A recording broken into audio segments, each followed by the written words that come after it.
Good morning, America. For our viewers in the West, extreme weather has left a dam on the brink of collapse.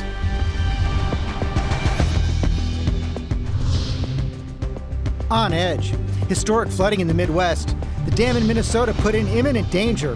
While the dangerous heat is expected to return, 76 million under alert coast to coast.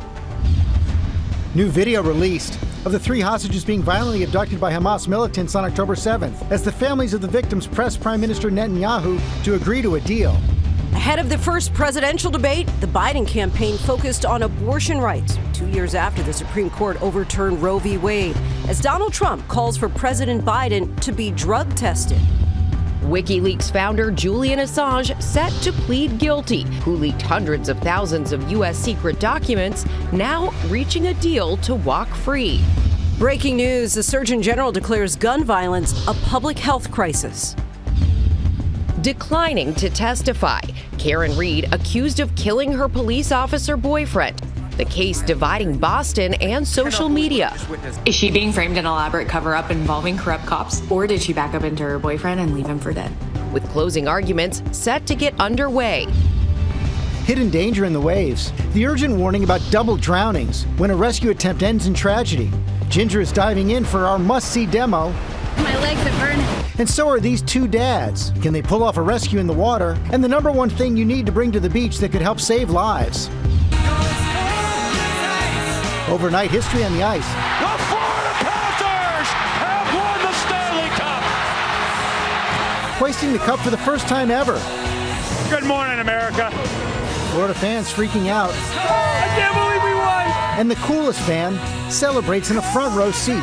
Plus, from ice to fire, we're fired up for the cast of The Bear. 5 minutes to open. Check. Yes, chef. Ahead of the 3rd season. It's tremendous, Chef. Thank you, chef. Live in Times Square, this is Good Morning America. Oh, I love that show. So glad The Bear is coming back. Great to have you guys here this morning. Good morning, America. Hope you all are doing well. Yes, chef. Also ahead, what you need to know about your student loan plan, with 2 judges blocking some of President Biden's loan forgiveness program, plus the latest on the new COVID variant. But we do begin with the extreme weather hitting much of the country this morning. Record heat from coast to coast, dangerous rip currents, and a flooding catastrophe in the Midwest. A dam in Minnesota is in imminent danger of collapse. Melissa Don is on the scene. Good morning, Melissa. Good morning, George. This major Minnesota dam is on the brink of collapse, and you can see that rushing water cutting into the side of that dam, splitting into the earth, and then so much of that debris, check it out, it is just building up on the side there. This morning, communities on edge as a dam in Minnesota is in imminent danger of collapse. After days of relentless rain, the Rapidan Dam suffering damage from flooding Monday morning, the violent water sweeping this building away. This water is not safe. It's contaminated, whether it be through sewage or other contaminants. Other parts of the state suffering from torrential rain. Volunteers in Waterville coming together to prepare sandbags.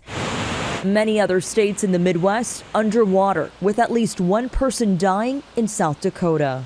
Intense flooding across the Midwest, including in the South Dakota neighborhood. You see this massive sinkhole caused after major flooding from a river overtaking this community, downed power lines, destroyed homes. In case we needed any reminder of the destructive nature of water, we are seeing it in real time today. Critical infrastructure throughout the region taking a direct hit.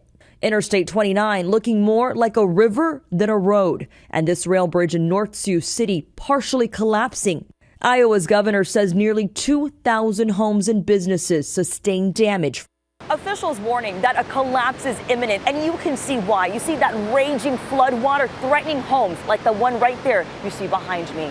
George. Okay, Melissa, thanks. Let's get more on the floods and heat from Ginger on the Jersey Shore. Good morning, Ginger. Hey, good morning to you, George. You know, they will stay dry until Thursday night there, but we are going to see those flood warnings on the map because there are more than a dozen rivers at major flood stage, and it has to go downriver. So even the Mississippi near the Twin Cities could see some big time rising there in the coming days. It takes time for that to all go down. So we are going to also be looking at the heat, and the heat is all to the south there. The heat dome has really built in and spread out, and so excessive heat warnings are still up for Palm Springs, Salt Lake through tonight. Greenville, Mississippi could end up feeling close to 116 today. New Orleans could feel like 110. It doesn't budge much and it sticks around. Dallas will start to see their stretch of 100s. Memphis, even though you'll be real hot today, get a little bit of a break, Rebecca, by the midweek. A break that so many are waiting on right now. Okay, Ginger, thank you. We turn overseas now to the latest on Israel's war with Hamas. The families of the hostages have released new video of the violent kidnappings on October 7th as they pressure Benjamin Netanyahu to do more to bring their loved ones home. Matt Gutman is on the scene in Tel Aviv, Israel. Good morning, Matt. Hey, good morning, Rebecca. That video is hard to watch, especially because of the contrast between the jubilation of those Hamas gunmen and the misery of the 3 hostages in the back of that pickup. But the families of the hostages telling us they wanted that video released to put pressure on their own government to expedite the hostage deal and ceasefire. This morning, that just released video showing Hamas gunmen racing into Gaza with 3 hostages on October 7th, warning that the video is graphic. American Hirsch Goldberg, Pollen, Aaliyah Cohen, or Levy are seen crammed in the back of that pickup truck, badly wounded and soaked in blood, the video from a Hamas terrorist's helmet camera. Hirsch's head pulled back as one of the militants says, "I want to take a selfie with him." And overnight, I met with Goldberg Pollen's parents. So you literally watched it for the first time a few minutes ago. Yeah. How does a mother watch her son go through that? I'm not even sure yet. I felt terribly sorry for him. I don't think that any parent would ever want to see their child in any distress. All hostage families, we all feel this. How much more can we bear? Is the Israeli government doing enough to try to secure their release? The short answer is no. And I say that for one simple, indisputable fact. 120 hostages are not home, and it's been 262 days. Even as Israel's prime minister signals a drawdown of troops in Gaza, Israeli airstrikes hit 2 schools where internally displaced people were sheltering. 14 people killed, including 8 members of a single family. Over the past couple of days, the national security advisor, the chief military spokesman, now talking about Hamas as an idea, something that cannot be destroyed, seemingly walking back months of rhetoric and one of the primary goals of the war, to eradicate Hamas. George. The first presidential debate is just 2 days away. Chief White House correspondent Mary Bruce and Rachel Scott, who's following the Trump campaign, are tracking the latest on all that. And Mary, let me start with you. Biden campaign focused on abortion. Yeah, George, we are now getting a bit of a preview of what is to come on the debate stage on Thursday night. The president is hoping that he can hold Donald Trump accountable for his actions in office, and he is trying to put abortion rights front and center, marking the 2-year anniversary of the Supreme Court's decision to overturn Roe versus Wade. The Biden team is saying that Donald Trump is to blame. Out on the campaign trail, the vice president saying Trump is, quote, guilty of stealing reproductive freedom from the women of America. 21 states have now banned or severely restricted abortion, and Trump has bragged about appointing 3 of the justices who overturned Roe. He says abortion laws should be up to the states. But Biden has said that he will go even further if he is reelected. And of course, abortion has been a winning issue for Democrats in recent years. The Biden team is hoping it will continue to drive voters to the polls in November, George. And Rachel, thank you, Mary. And Rachel, the Trump campaign, Donald Trump following a familiar playbook, making a wild and unsubstantiated allegation about President Biden. Yeah, this is a page straight out of Donald Trump's playbook, George. Donald Trump has done everything from question President Biden's mental fitness to mock his debate preparations. Now he's calling on the president to get a drug test before he gets on the debate stage, and he's fundraising off of that point. Over the weekend, the former president suggested that President Biden was using supplements to get, quote, jacked up before his public appearances. To be absolutely clear here, there is no evidence of that. These are baseless and unfounded claims. And it's not the first time that we have heard Donald Trump use these claims. He once called on Hillary Clinton to get a drug test before they faced off during the 2016 debate. This morning, the Biden campaign insists that Donald Trump is resorting to baseless and obviously false lies. But George, this is a sign of just how nasty things could get on the debate stage in 48 hours. Okay, Rachel, Mary, thanks very much. And you can watch the CNN presidential debate this Thursday night on ABC. It all starts at 8 Eastern with the ABC News special Race for the White House. Lindsay? All right, thanks, George. Now to the major development in the case of Julian Assange, the founder founder of Wikileaks, the group that put out a massive amount of sensitive U.S. documents on the internet. Assange has been fighting for extradition to the U.S. for years. Now he's agreed to a plea deal. Our senior national correspondent Terry Moran has the latest. Good morning, Terry. Good morning, Lindsay. This is a stunning end to a legal and national security saga that's gone on for years. But today, Julian Assange is out of prison and on his way home to Australia. This morning, Julian Assange, who founded Wikileaks and rocked governments around the world with it, is set to plead guilty in U.S. federal court to a single felony charge in exchange for his freedom, ending the years-long legal saga around his explosive publication of U.S. state secrets. Overnight, Assange left a high-security British prison, a moment that capped months of quiet talks between his lawyers and the Justice Department. The deal that set him free, Assange will plead guilty to one count of conspiring to unlawfully disseminate classified information and avoid further potential prison time in exchange. His plea will be taken in person as required by law at one of the most remote U.S. federal courthouses in Saipan in the Northern Mariana Islands, avoiding setting foot in the continental U.S. and near his native country of Australia. Assange, celebrated by some as a hero, reviled by others as a reckless vandal, published state secrets of country after country, none more damaging than the vast trove of U.S. classified documents Wikileaks posted online starting in 2010, at the height of U.S. wars in Iraq and Afghanistan. We hope to correct some of that attack on the truth that occurred before the war, during the war, and which has continued on since the war officially concluded. Nearly 750,000 documents in total were leaked, revealing detailed U.S. military activities and confidential diplomatic cables. Now, Julian Assange is on the verge of freedom, his wife recording a hopeful statement. This period of our lives, I'm confident now, has come to an end. And I think that by this time next week, Julian will be free. Assange's family says his health has deteriorated during his years of incarceration. At one point, he faced up to 170 years in prison. Instead, today, for the first time in more than a decade, he is free and going home. Rebecca? A long saga put to an end. All right, Terry, thank you. We turn now to a major announcement in the fight against gun violence. The U.S. Surgeon General is declaring it a public health crisis. Chief Justice Correspondent Pierre Thomas joins us now with more. Good morning, Pierre. Rebecca, good morning. The Surgeon General has decided for the first time that the nation's level of gun violence has reached such pervasive levels that it has to be addressed. That the time has come to call it a public health crisis. Much of Vivek Murthy's concern appears rooted in disturbing new trends, including the fact that gun violence has recently emerged as the leading cause of death for children and teens in this country.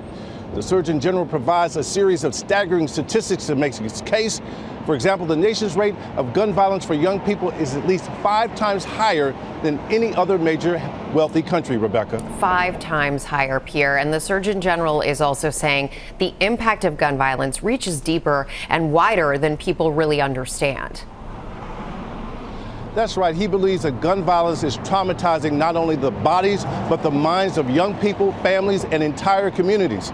His office says that nearly 6 out of every 10 adults in this country worries on some level that one of their loved ones will become a victim of gun violence. His announcement today emphasizes the need for more funding to provide more access to mental health support for gun violence victims. Lindsay? All right, Pierre, thank you. And now to something else people are worried about, the latest on COVID and the new variant that's making the rounds. Ariel Reshef is here with what we need to know about that. Good morning, Ariel. Good morning to you, Lindsay. Health officials here in the U.S. are keeping a close eye on the so-called flirt variants as the U.K. sees a rise in COVID hospitalizations. Experts tell us that these subvariants, they are circulating here, but the good news is they are generally milder in their illness compared to earlier strains like the Delta. The most common symptoms are sore throat, congestion, and fatigue, similar to a common cold. Overall, hospitalizations remain lower than this time last year, but COVID cases are popping up across the country. CDC forecasting now estimating infections are growing or likely growing in 39 states and territories. Health officials say the presence of these new subvariants is a good reminder that we could still see a swell of summer cases, and that usually happens after the 4th of July. So good thing to know. Okay, thank you, Ariel. We're going to shift gears now to the Stanley Cup Final. Florida Panthers are champions for the first time in franchise history. They held off the Edmonton Oilers in Game 7. Victor Kendo's in Sunrise, Florida with the highlights. Good morning, Victor. Good morning, George. The Stanley Cup is known as the hardest trophy to win in sports. This was an exhausting series. The Panthers taking probably the hardest route possible. In the end, they were able to finally close out the Oilers and win their first title in franchise history.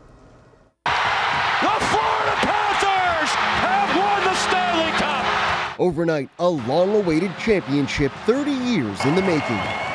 The Florida Panthers finally winning their first Stanley Cup after blowing a 3-game lead versus the Edmonton Oilers, coming back from the brink. All of that changed in Game 7. Sam Reinhart scores! With Sam Reinhart breaking a 1-1 tie. Down low, McDavid! Free puck, Hyman! And they cannot score! And a hard-fought puck battle right in front of the net. Sergei Bobrovsky, known as Brick Wall Bob. I give the credit to the opponent. They fight hard. They give us a good battle. So it was a true final. But the Panthers prevailing in an instant classic, winning their first Stanley Cup in 3 tries. I got off the phone with them the summer I took the job, and I kept telling my wife, these guys are different. It's the way they treat each other. They love each other. Head coach Paul Maurice praising his players for weathering the storm and that final push by Edmonton. That's what you dream about. It's what you dream about. You can't even put it into words. You work your whole year, your whole life for this game. And we come out on top. It feels unbelievable. Co-captain and longest tenured Panther Sasha Barkov receiving the highest honor for a championship-winning team, being the first to hold the cup. Fans in South Florida savoring the moment. I can't believe we won. I have no words. In 30 years, we've been waiting for this. Fans across South Florida waited a long time for this one, celebrating well into the night, probably still celebrating. The Oilers' Connor McDavid, he was awarded MVP for the playoffs, nearly leading his team to an historic comeback. But the night and the series belong to the Florida Panthers. So, from the home of the Stanley Cup champion Florida Panthers, I'll send it back to you guys. You are happy this morning, Victor. We can tell. That's right. He's got a little spark this morning. I feel a little bad for the Edmonton Oilers. They clawed their way back after the 3 games. That made it a great series. It was. So we have one for each side here today. Yeah, exactly.